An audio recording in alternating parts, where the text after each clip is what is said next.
Hi all, welcome back to our channel Bhargavi Srikanth. ఇంకా ఇవాళ video 3 days of study ఛాలెంజ్లో ఇవాళ day 7 video నేను upload చేస్తాను. నిజానికి డే 7 అని 8 అని ఇట్లా వీడియోస్ తీయడానికి అస్సలు అవ్వట్లేదు. దట్టు ఇంట్లో వర్క్స్ చూసుకుంటూ గున్నును చూసుకుంటూ చదువుకోవడం అంటే చాలా కష్టంగా ఉంది. సో దట్ నేను రోజు వీడియో తీయలేకపోతున్నా సరే ఒకేసారి డే 7 అండ్ డే 8 రెండు అప్డేట్స్ ఇద్దామని ఫిక్స్ అయ్యి ఇంకా ఇవాళైతే ఈ వీడియోని షూట్ చేసిన. అయితే డే 7లో ఏం ప్రిపేర్ అయినా అంటే ఆ రోజు యాక్చువల్లీ నాకు ఫ్రైడే అండ్ ఇంట్లో కూడా చాలా పనులు ఉండే. సో నేను ఎక్కువగా ఏం ప్రిపేర్ అవ్వకుండా బయాలజికల్ సైన్స్ బేసిక్స్ చూసుకొని అట్లనే బయాలజీలోనే ఫోటోసింథసిస్ ప్రాసెస్ ఈ టాపిక్ పైన క్లాస్ అయితే విన్నా. క్లాస్ ఆల్మోస్ట్ 1 అవర్ 20 మినిట్స్ వరకు ఉండే. సో ఇంకా క్లాస్ విని అది అర్థం చేసుకొని మళ్ళీ ఒకసారి రివిజన్ చేసుకున్నా.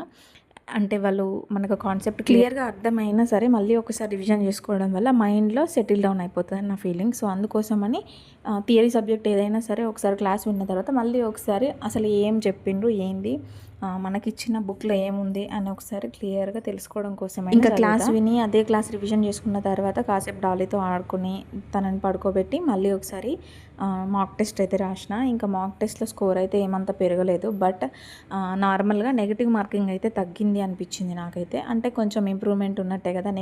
నెగిటివ్ క్వశ్చన్స్కి మనం రాంగ్ క్వశ్చన్స్ అటెంప్ట్ చేయడం తగ్గించుకున్నాం అనుకోండి, నెగటివ్ మార్కింగ్ తగ్గిపోతుంది. సో దట్ స్కోర్ కూడా మెల్లమెల్లగా ఇంప్రూవ్ అవుతూ ఉంటుంది.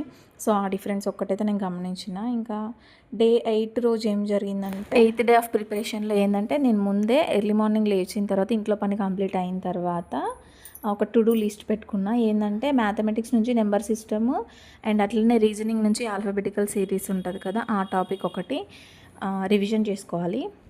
అలాగే వాటితో పాటు జామెట్రీ క్లాసెస్ ఒక 5 క్లాసెస్ ఉన్నాయని చెప్పాను కదా, ఒక్కొక్కటి 2 అవర్స్ ఉన్నాయి. 2 అవర్స్ ఉంది అన్న డిసప్పాయింట్మెంట్ తోటో ఏమో నాకు తెలియదు, కానీ విన్నా కూడా అది అసలు బ్రెయిన్లకే ఎక్కట్లేదు. డబల్ వినడం అవుతుంది. నోట్స్ అయితే రాసుకుంటున్నా కానీ కాన్సెప్ట్స్ అసలు అర్థమై చావట్లా. ఇంకా అందుకోసమని మళ్ళీ రీకాల్ చేసుకుంటున్నా. అంటే మళ్ళీ వీడియోని చూస్తూ అర్థం చేసుకుంటూ మెల్లిమెల్లిగా ఇప్పటివరకు అయితే ఒక 3 వీడియోస్ కంప్లీట్ చేసేసిన. ఇంకా 2 వీడియోస్ ఉన్నాయి. అంటే జామెట్రీ క్లాసెస్ అన్నీ థియరీ క్లాసెస్ అయితే అయిపోయాయి, కానీ క్వశ్చన్స్ ప్రాక్టీస్ చేయడం మాత్రం ఉన్నాయి. అంటే అవి ఒక 4 అవర్స్ ఉంది. ఇంకా జామెట్రీ అయిపోయిన తర్వాత మళ్ళీ నెక్స్ట్ డే ఏదో ఒక ప్రిపరేషన్ ప్లాన్ ఇంకా డే 8th రోజు గున్నుని స్కూల్కి పంపించిన తర్వాత రీజనింగ్ మాత్రమే ప్రాక్టీస్ చేసిన అప్ టు 12:30.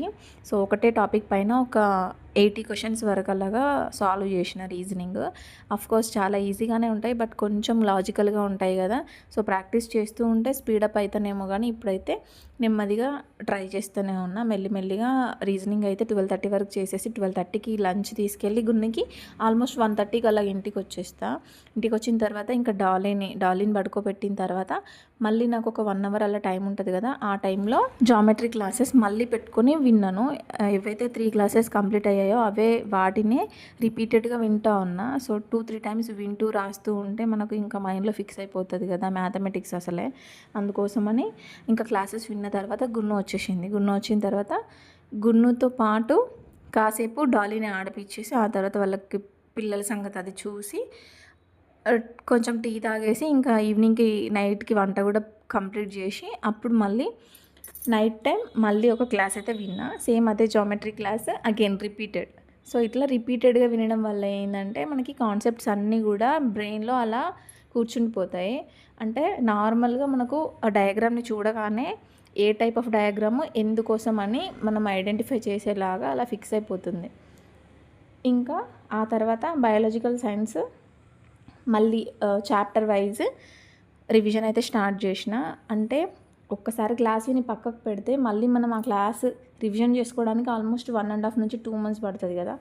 సో ఆ టైం ఇవ్వకుండా ఖాళీగా ఉన్నప్పుడు ప్రీవియస్గా మనం విన్న క్లాసెస్ని రిపీటెడ్గా రివైజ్ చేసుకోవడం బెటర్ అని అనిపించింది నాకైతే. శ్రీధర్ సిసి నుంచి 3 volumes of arithmetic and mathematics books వచ్చినాయి. దాంట్లో 1 వాల్యూమ్ అయితే కంప్లీట్ అయిపోయింది. ఇంకా సెకండ్ వాల్యూమ్ కూడా ఆల్మోస్ట్ 70% కంప్లీట్ అయిపోయింది.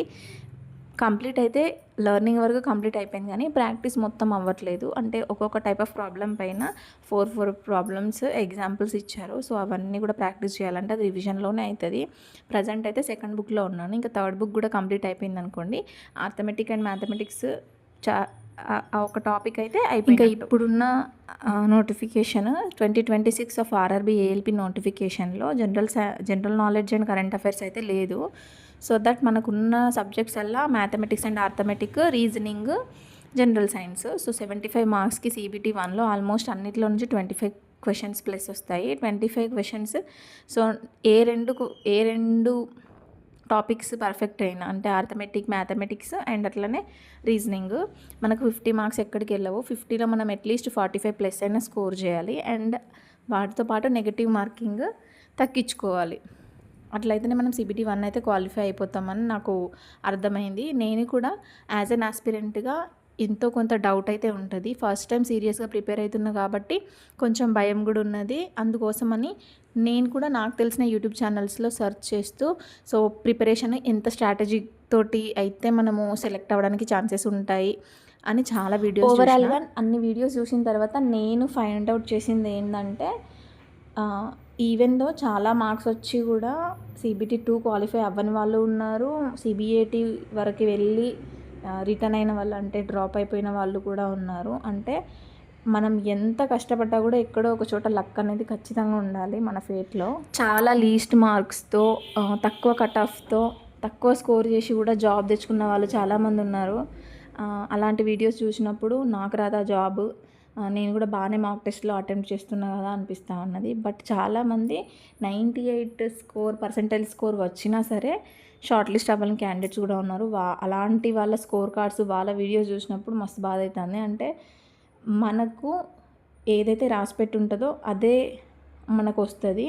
మనం ఎంత ట్రై చేసినా కూడా అది రావట్లేదు అంటే ఈసారి కాకపోతే నెక్స్ట్ టైం ఖచ్చితంగా అవుతుందేమో అన్న హోప్తో ఉండాలి. కానీ ఇంకా దాని గురించి ఆలోచిస్తూ బాధపడడం కంటే ట్రై చేయడమే బెటర్ ఆప్షన్. ఎందుకంటే అక్కడ వరకు వెళ్తున్నాం, నెక్స్ట్ అటెంప్ట్లో ఇంకా ముందుకు వెళ్ళొచ్చు కదా అనే హోప్ అయితే ఇప్పుడు ఇదంతా ఎందుకు చెప్తున్నా అంటే లాస్ట్ టైం అంటే మొన్న 2026 ఫిబ్రవరిలో రాసిన ALP CBT 1 రిజల్ట్స్ అయితే వచ్చేసినాయి. ఆల్మోస్ట్ చాలామంది షార్ట్ లిస్ట్ అవ్వలేదు.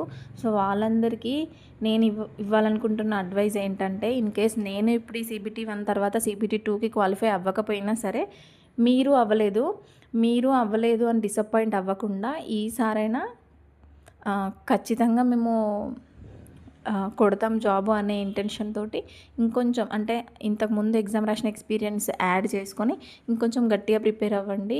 All the best for all the aspirants. ఇంకా నేను చెప్పాలనుకున్న విషయాలలో ఇంకో విషయం ఏంటంటే టెక్నీషియన్ పోస్టులు పడినాయి అండ్ అప్లికేషన్ డేట్స్ కూడా వచ్చేసినాయి కదా. అయితే టెక్నీషియన్ గ్రేడ్ 1 పోస్ట్కి ఈ డిగ్రీ వాళ్ళు మాత్రమే అన్నట్టుగా ఇచ్చారు. అంటే నాకైతే క్లియర్గా ఇన్ఫర్మేషన్ అసలు అర్థం కాలేదు. నోటిఫికేషన్ ఈవెన్ నేను చదివినా కూడా డిప్లొమా వాళ్ళు అడిగిన స్పెసిఫిక్ ఫీల్డ్స్లోనే కావాలి అన్నట్టుగా ఉంది. సో ఇంకా మెకానికల్ వాళ్ళైతే ఎలిజిబుల్ కాదేమో అని అనిపించింది నాకు. నేను అప్లై చేద్దామని ఓపెన్ చేస్తే కూడా అసలు తీసుకోవట్లేదు. 10+2 ఆర్ 10+ ITI అట్లా అడుగుతుంది క్వాలిఫికేషన్ తప్ప. మమ్మల్ని అంటే డిప్లొమా ఇన్ ఇంజనీరింగ్లో మళ్ళీ స్పెసిఫిక్ మెకానికల్ ఇంజనీరింగ్ అని చెప్పేసి ఏం అడగట్లేదు. అసలు ఎలిజిబులా కాదా అని మీకు ఎవరికైనా తెలిస్తే చెప్పండి. ఇన్ కేస్ ఎవరైనా అప్లికేషన్ పెట్టుంటే కూడా నాకు చెప్పండి. సో దట్ నాకు హెల్ప్ఫుల్ అవుతుంది. అండ్ గ్రేడ్ 3కి కూడా 10+ ITI అని చెప్పి అన్నారు. సో గ్రేడ్ 3కి అయితే ఎట్లా కాదు అని అయితే క్లారిటీ వచ్చేసింది. నేనైతే చాలా హోప్ఫుల్గా ఉండే ఖచ్చితంగా డిప్లొమా వాళ్ళకి కూడా అవకాశం ఇస్తారు, ఎలిజిబిలిటీ ఉంటుంది అనేసి అనుకున్నాను. అప్లికేషన్ పెడదాం అనుకున్నాను, బట్ అస్సలు కాదు. నిజంగానే డిప్లొమా మెకానికల్ ఇంజనీరింగ్ వాళ్ళు కానీ బ్యాచిలర్స్ బీటెక్ మెకానికల్ ఇంజనీరింగ్ వాళ్ళు కానీ ఎలిజిబుల్ కాదా టెక్నీషియన్ పోస్టులకి? మీకు ఏదైనా ఇన్ఫర్మేషన్ తెలిస్తే కామెంట్ సెక్షన్లో కామెంట్ చేయండి. సో దట్ నాకు హెల్ప్ఫుల్ అవుతుంది. నాలాంటి వాళ్ళు ఇంకా తెలుసుకోవాలి అనుకునే వాళ్ళకి కూడా హెల్ప్ఫుల్ అవుతుంది. అప్లికేషన్ డేట్ అయితే స్టార్ట్ అయింది. సో ఇంకా టైం ఉంది, ఆల్మోస్ట్ 25 days టైం ఉంది కాబట్టి మాకు హెల్ప్ఫుల్ అవుతుంది. మీకు ఏమైనా తెలిస్తే తప్పకుండా కామెంట్ సెక్షన్లో కామెంట్ చేయండి. ఇంకా RRBలోనే సెక్షన్ కంట్రోలర్ జాబ్స్ పడ్డాయి కదా, 100 above అలా పడ్డాయి. సో వాటికి కూడా అప్లికేషన్ డేట్ అయితే ఇంకా రాలేదు అండ్ ఎలిజిబిలిటీ కూడా ఇంకా ఏమి ఇవ్వలేదు.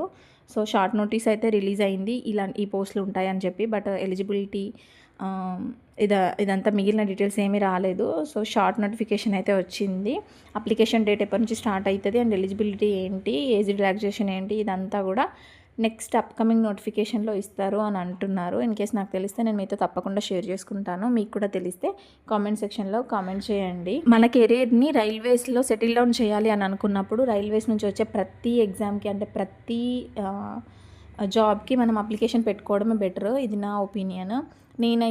నేను మిస్ చేసిన నోటిఫికేషన్ అయితే ఈ ఇయర్లో గ్రూప్ D ఒకటి మిస్ చేసిన.